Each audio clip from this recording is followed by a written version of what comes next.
Hey, what is up guys, I'm MKBHD here, and welcome to a new version of Android already. This is Android P. It's one of those incremental updates. Again, new letter versions aren't those like massive drastic changes anymore like they used to be back in the day. But that makes sense when they've been refining Android for so long, they're kind of tweaking things at this point. But that's never stopped us, and we have the developer preview on this Pixel 2, and it's worth noting that there are some actually pretty cool new things. So these are the 5 biggest new feature changes to Android P. So number 1 is the new visuals.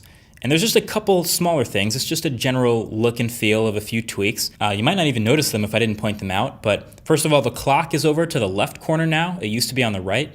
And still, it changes color. If you have a dark wallpaper, it'll be a light clock. If you have a light wallpaper, it'll be dark. And that's also along with all the buttons on the bottom, the date, and the weather. The app drawer also now has this more defined dock instead of a gradient shade behind it. So it's more obvious. I think that may affect the way people make their wallpaper choice, but again, it's obviously pretty minor. You might not notice. But then the biggest main thing is these quick settings up at the top here. Everything is, first of all, in these circles now. It's this blue and white look, and really what you're going to notice is this is definitely part of a larger theme here. If you pay attention, you're going to start to notice a lot of rounded corners and smoothed off edges in Android P. So number 2 is those quick settings. And this is one of those things in Android that they always seem to tweak in like every new version. They can't really make up their mind on how they want it to look, so they've changed it again here. So they have, like I said, these circles for everything, and the new blue and white look, that's also new with the color.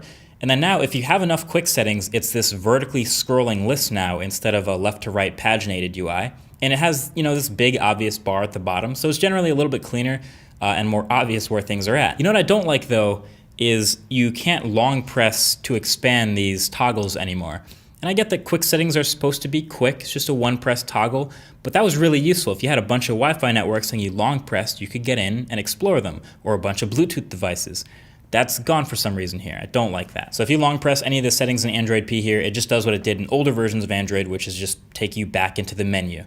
All right, so number 3 is the new volume controls. This is definitely my favorite change so far. So first of all, pressing the volume buttons adjusts the media volume by default, so that's pretty sweet. And then you can see here it's in this bar over at the side. Now it's out of the way instead of that huge thing across the top. It goes up and down instead of left to right, so now it matches the volume button on the phone, which is cool. I think it could probably be a little bit smaller. Just this whole bar UI is pretty big for just the volume, but overall I like it being over here now. And then there's this button at the bottom to switch between ringer modes, so vibrate or silent or volume on. And then that arrow at the top is to view your connected devices. So if you have some Bluetooth speakers, or if it's connected to your wireless headphones or your car Bluetooth or something, they'll all show up here. So I'm a fan of this layout. And then number 4 is the new settings app. And again, this is one of those things that seems to change in every new letter of Android, but they've changed it again here. So with Android P, they got some color in there. All the icons are big, round, colorful circles on the side. But it's not too cartoonish. I mean, every icon is a different color, but then you get into the actual settings menus and they look the same as they were before, so it's pretty clean. And then up top, again, you'll notice the settings search bar is this super huge rounded, I don't know, it seems like they've rounded every single corner possible. Mixed feelings about this generally. I think it could look cleaner with rectangles, but hey, that's the way we're going. And then number 5, last but certainly not least, is notch support and the developer preview. It's a little more of an indication of our future than it is a feature. So if you go into settings and display and themes, there's actually a couple different themes that simulate a notch at the top of the phone. And so this is so developers can see what their app would look like on a phone that actually has a notch, so they can see what the behavior looks like and make sure everything still works and it's laid out properly. So there's a small narrow notch at the top like the Essential phone might have, or a medium one, or even the big unibrow one like the iPhone X has. So obviously it's weird to have a virtual notch cut out in the top of a phone that already has bezels.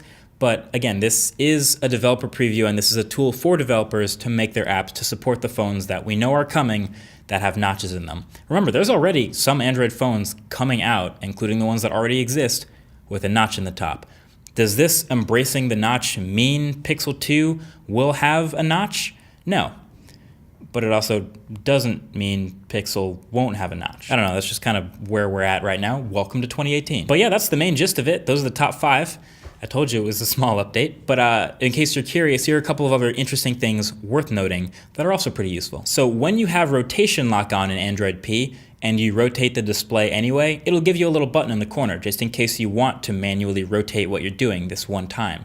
That is handy. You can now mark up screenshots as soon as you take them. That's built in, so I guess pretty much exactly what iOS just started doing now, but it's a welcome addition. Battery saver mode can now be toggled on automatically at any battery percentage between 5 and 70%. So for those of you who get paranoid with a half battery, this will make you a little happier. And there's also now something called lockdown mode, which essentially will just disable your fingerprint reader and any other smart unlock method until you put in your pattern or PIN again.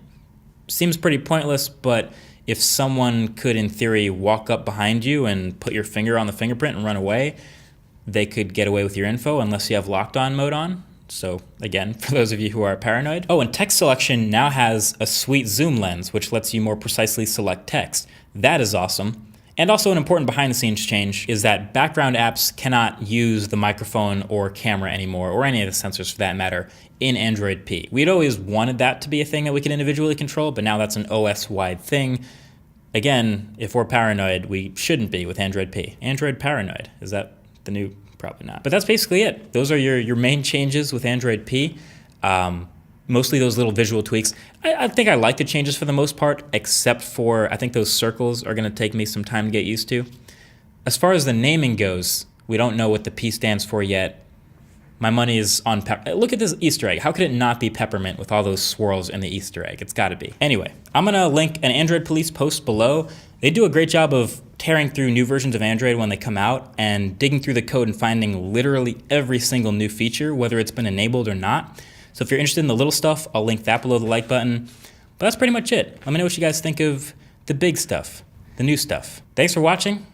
Talk to you in the next one. Peace.